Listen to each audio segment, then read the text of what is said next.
И сразу после церемонии посадки деревьев Касым-Жомарт Токаев открыл в Сиане Генеральное консульство Казахстана.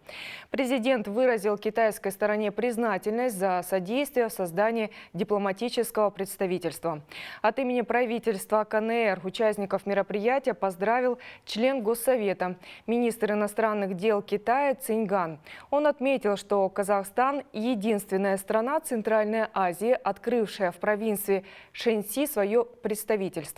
Это свидетельство выхода двустороннего сотрудничества на новый уровень.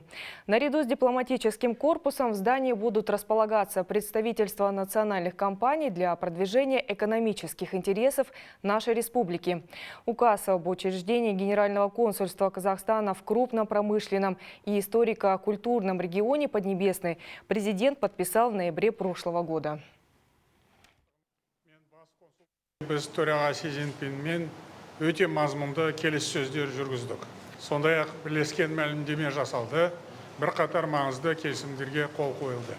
Шын мәнінде бұл сапар Қазақ-Қытай ықпалдастығының 30 жылдық алтын дәуірін бастады деуге болады. Әрине бұл сапардың мән мағынасы ерекше.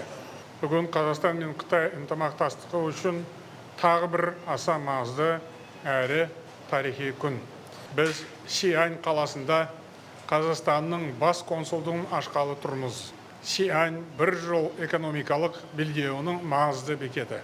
Шэньси өлкесі және Сиань қаласы Қазақстанмен тығыз байланыс орнатқан. Бас консулдық осы ынтымақтастықты одан әрі дамытуға үлес қосады деп сенемін.